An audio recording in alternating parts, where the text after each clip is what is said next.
There Will Come Soft Rains by Ray Bradbury. In the living room, the voice clock sang. Tick-tock, 7 o'clock. Time to get up, time to get up. 7 o'clock. As if it were afraid that nobody would. The morning house lay empty.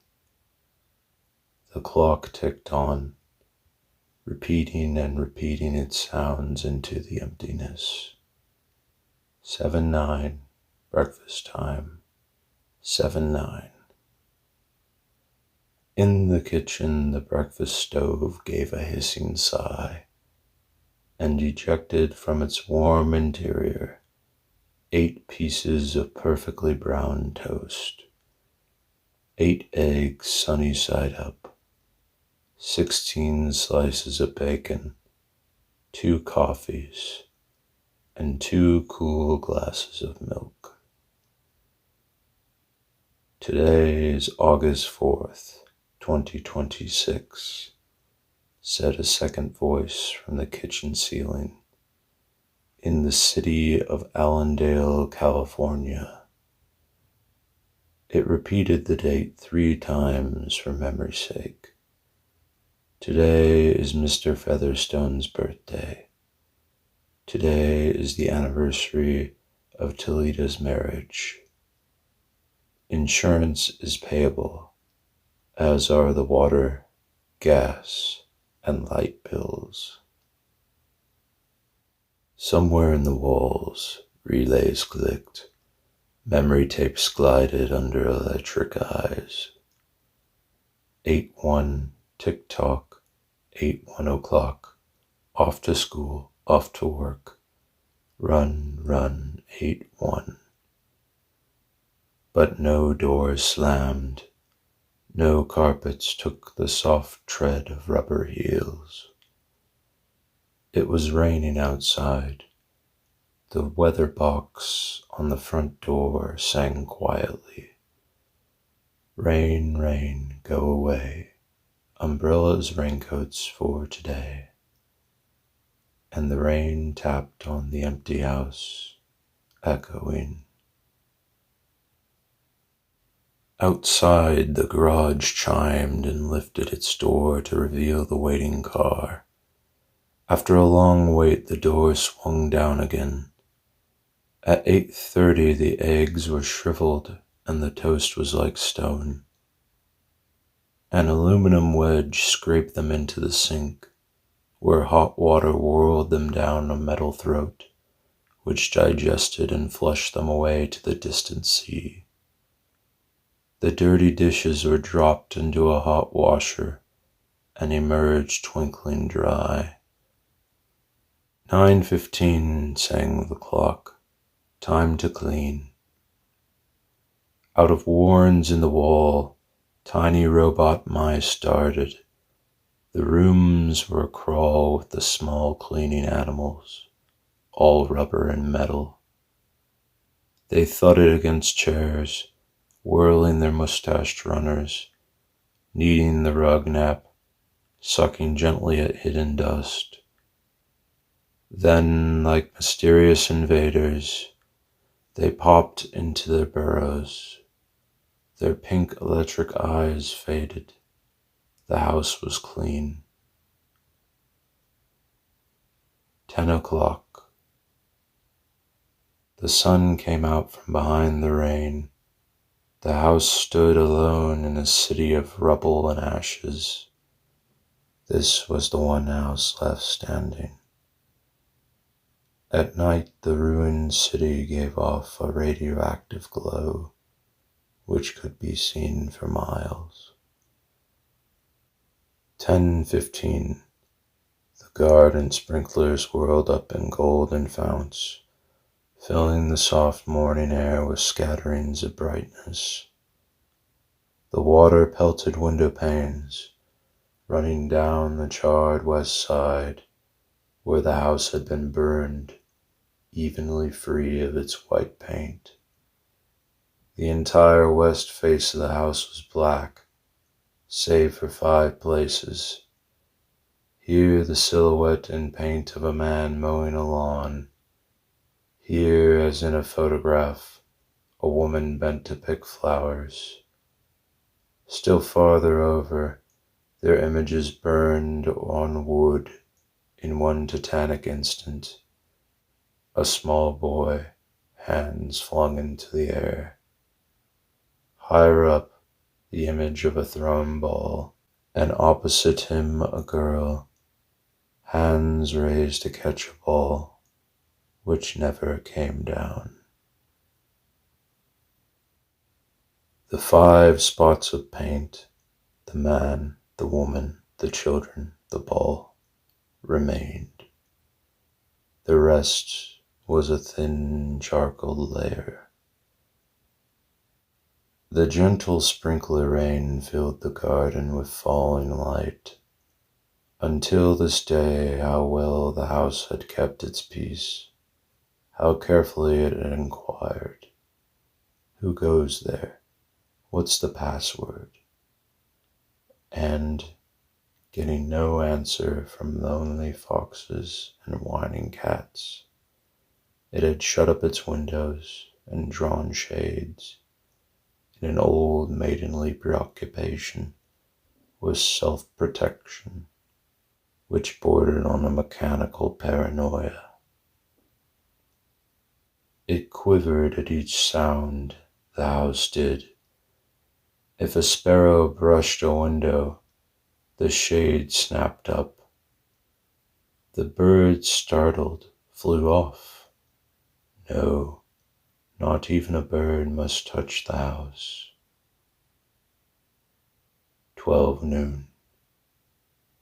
A dog whined, shivering on the front porch. The front door recognized the dog voice and opened. The dog, once huge and fleshy, but now gone to bone and covered with sores, moved in and through the house, tracking mud. Behind it whirred angry mice, angry at having to pick up mud, angry at inconvenience. For not a leaf fragment blew under the door, but what the wall panels flipped open and the copper scrap rats flashed swiftly out.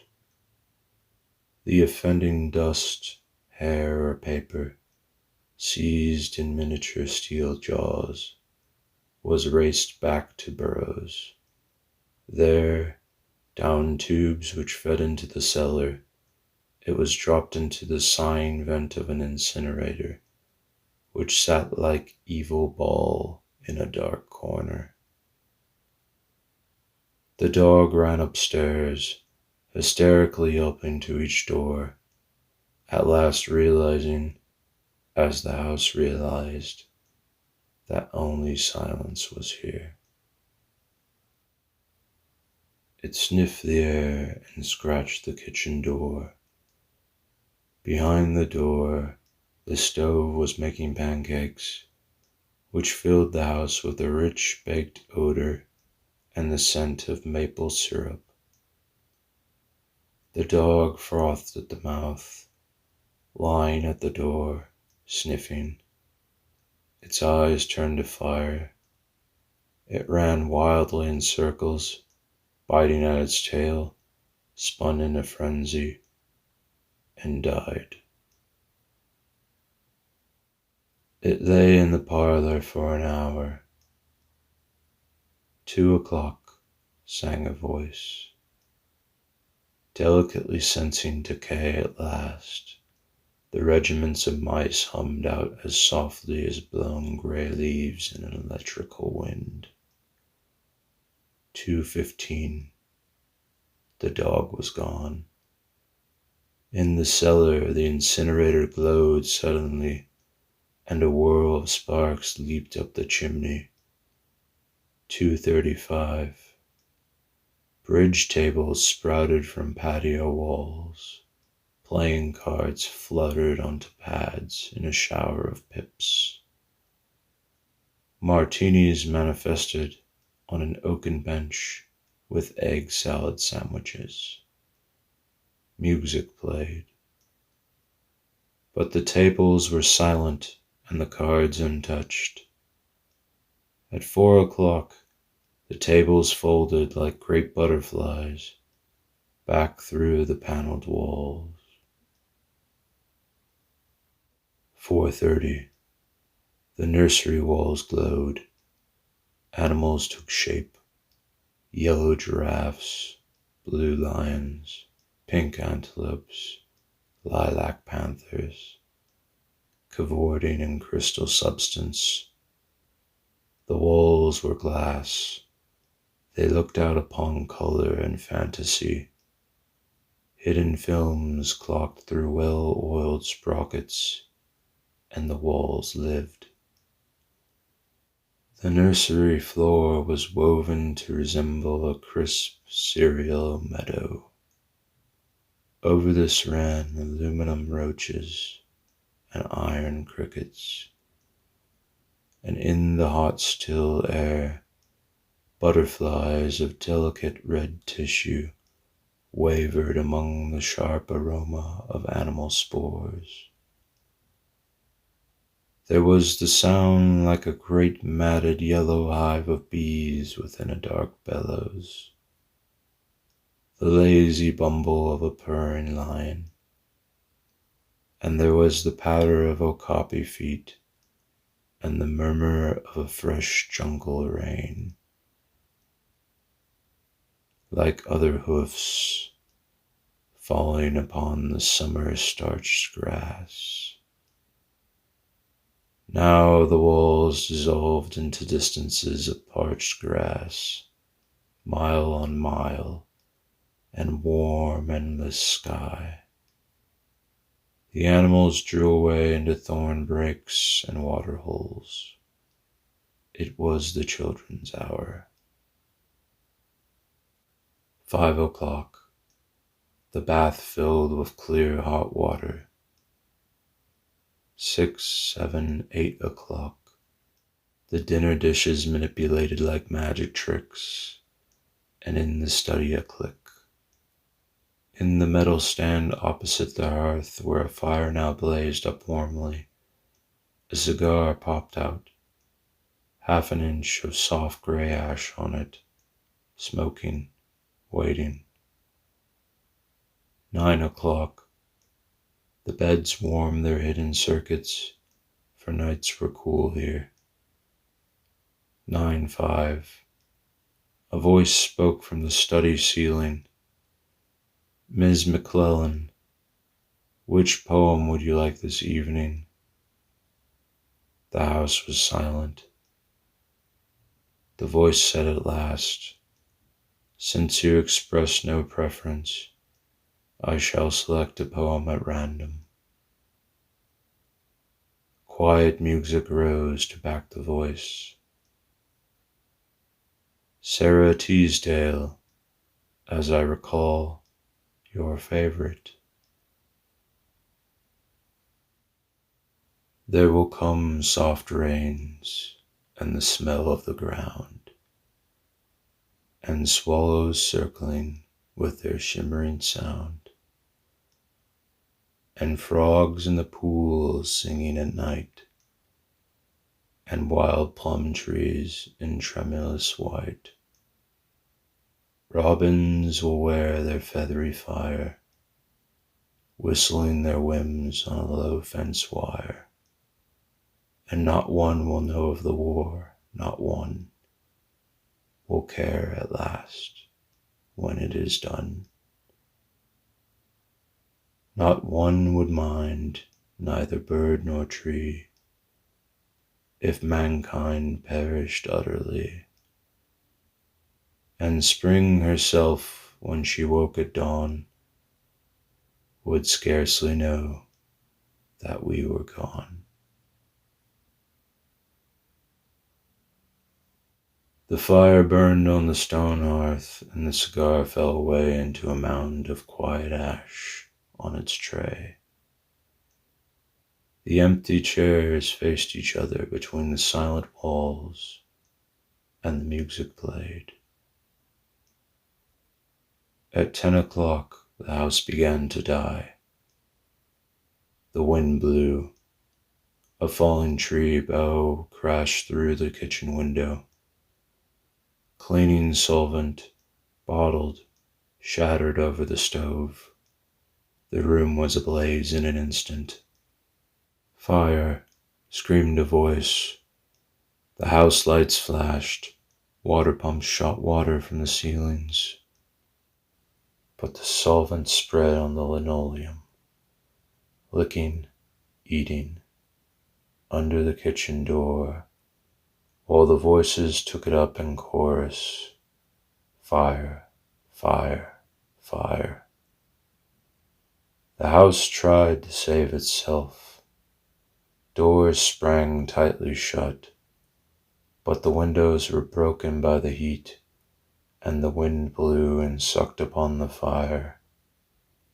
The house gave ground as the fire and 10 billion angry sparks moved with flaming ease from room to room, and then up the stairs, while scurrying water rats squeaked from the walls, pistoled their water, and ran for more, and the wall sprays let down showers of mechanical rain.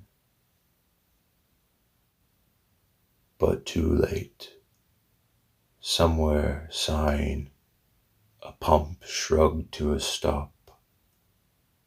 The quenching rain ceased. The reserve water supply, which had filled baths and washed dishes for many quiet days, was gone. The fire crackled up the stairs.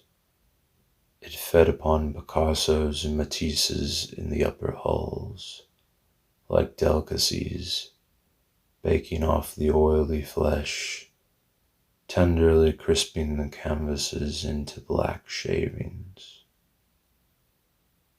Now the fire lay in beds, stood in windows, changed the colors of drapes, and then reinforcements. From attic trapdoors, blind robot faces peered down with faucet mouths, gushing green chemical. The fire backed off, as even an elephant must at the sight of a dead snake. Now there were 20 snakes whipping over the floor, killing the fire with a clear, cold venom of green froth. But the fire was clever. It had sent flame outside the house, up through the attic to the pumps there. An explosion. The attic brain which directed the pumps was shattered into bronze shrapnel on the beams. The fire rushed back into every closet and felt of the clothes hung there. The house shuddered, oak bone on bone, its bared skeleton cringing from the heat, its wire, its nerves revealed as if a surgeon had torn the skin off to let the red veins and capillaries quiver in the scalded air. Help, help, fire, run, run. Heat snapped mirrors like they were the first brittle winter ice. And voices wailed, fire, fire, run, run, like a tragic nursery rhyme. A dozen voices, high, low, like children dying in a forest. Alone, alone. And the voices fading as the wires popped their sheathings like hot chestnuts. 1, 2, 3, 4, 5 voices died. In the nursery the jungle burned, Blue lions roared, purple giraffes bounded off. The panthers ran in circles, changing color, and 10 million animals running before the fire vanished off toward a distant steaming river. 10 more voices died. In the last instant under the fire avalanche, other choruses, oblivious, could be heard announcing the time, cutting the lawn by remote control mower, or setting an umbrella frantically out and in. The slamming and opening front door, 1,000 things happening, like a clock shop when each clock strikes the hour insanely before or after the other. A scene of maniac confusion, yet unity. Singing, screaming, a few last cleaning mice darting brightly out to carry the horrid ashes away. And one voice, with sublime disregard for the situation, read poetry aloud in the fiery study, until all the film spools burned, until all the wires withered, and the circuits cracked. The fire burst the house and let it slam flat down, puffing out skirts of spark and smoke. In the kitchen, an instant before the rain of fire and timber, the stove could be seen making breakfast at a psychopathic rate. 10 dozen eggs, 6 loaves of toast, 20 dozen bacon strips, which, eaten by fire, started the stove working again, hysterically hissing. The crash, the attic smashing into kitchen and parlor, the parlor into cellar, cellar into subcellar, deep freeze, armchair, film tapes, circuits, beds, and all like skeletons, thrown in a cluttered mound deep under. Smoke and silence, a great quantity of smoke. Dawn showed faintly in the east. Among the ruins, one wall stood alone. Within the wall, a last voice said, over and over again and again, even as the sun rose to shine upon the heaped rubble and steam. Today is August 5th, 2026. Today is August 5th, 2026. Today is...